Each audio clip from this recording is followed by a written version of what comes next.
I'm on holiday in France, sketching, and it's been great. But I know so many times I've been on holiday or on a trip, wanting to sketch loads, and it just hasn't gone to plan. So I prepared. I gave myself 5 really key things to think about and remember to make sure that my trip went to plan. And they worked, which is wonderful. So maybe they'll help someone else as well.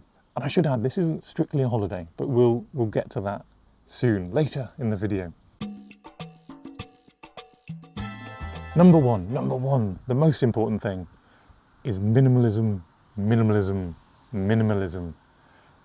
And this starts at home. This starts when you are packing. Because if you can bring everything in a lightweight fashion, all of my sketching stuff fits in here, apart from a nicely sized sketchbook, which gives me lots of room to play with. Well, number one, that means you're traveling light. Number two, it means if you want to just grab a pen out of your bag and draw something, you can. It's agile and easy to do some sketching whenever the moment grabs you. Now, packing minimally doesn't mean taking absolutely nothing with you. I've got 5 brushes. I've actually got 7 or 8 pens. I've got a few Inktense pencils. I've got 2 whole palettes. But I thought really critically about what I was bringing to make sure it fitted in with the rest of my plan for sketching.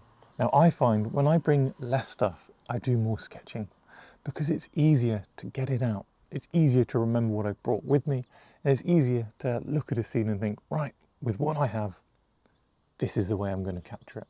And lo and behold, you might just find if you bring less stuff, you do more sketching. Now that leads us neatly onto tip number 2.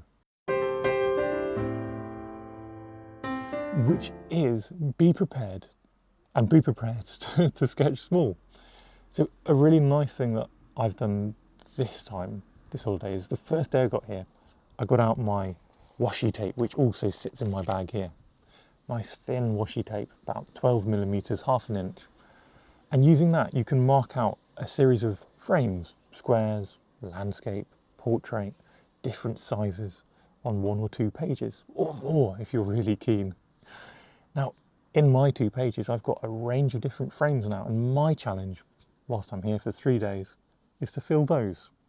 Anything extra, well, that's a bonus. And within those frames, we can do simple things.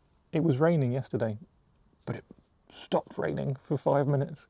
So I sat down on a rock and I drew this rather fun scene in one of my tiny little thumbnails. Today, it wasn't raining so much, but we had this really interesting tall town all around me. So I sat down for a few minutes whilst we were doing a little walking tour of the town, and I managed in those few minutes to fill another of my frames. Equally, you can use them to capture the moment, capture the feel, capture the breakfast you're having, for example. And these little frames, all featuring different things, become really quite something special when you take off that tape. And you can finish them at home. So I've gone out, captured lots of ink drawings, and back in my gîte, I have filled them with colour. Now, when we sketch small, we also do something else nice and clever. We practice. We're coming somewhere new, right? Here, the trees are different, the colours are different, the stones are different, the roofs are different, the windows are different, they all have shutters. Everything's different.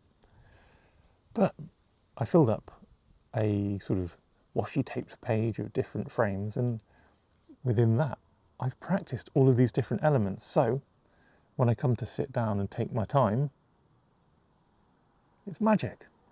It feels like sketching at home because I've tried all these elements already. I'm not just thinking, right, this is going to be my finished piece and I'm going to do it without any trial and error and practice, which is something we all do. And I think it's not arrogant.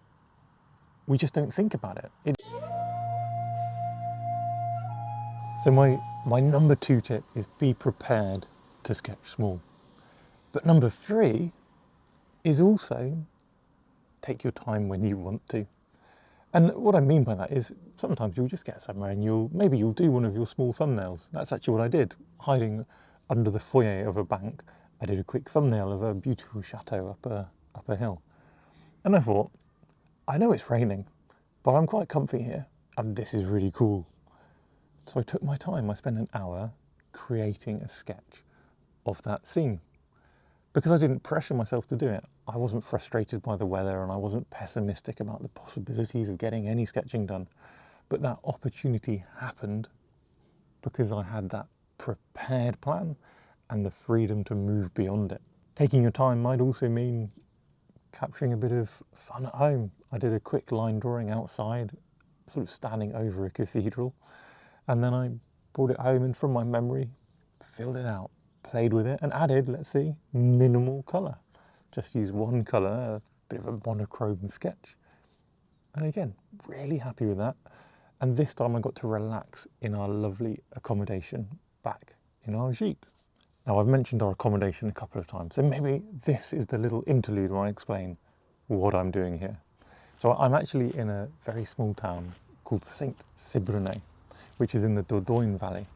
And I'm being hosted by an artist called Deb and an everything called Jan, who has a gîte. She's a driver and a chef. And she also has a lovely barn in which Deb runs workshops and other artists run workshops. So I'm scoping out the venue and it's amazing for some workshops in France in 2026. Now, the food is amazing, the scenery is amazing, and the sketching's been just as fab. So if that sounds like your cup of tea, well, you can look out for my workshops, or you can look out for any other workshop, or even ask Jan and Deb if they'd like to host your artist by checking out the details down below, because it is a phenomenal venue. Anyway, back to the sketching tips. Now, tip number four that I've been really sort of focusing on for myself, and this is one of the key ones which I get lost in, is, well, I've already said it, have a focus.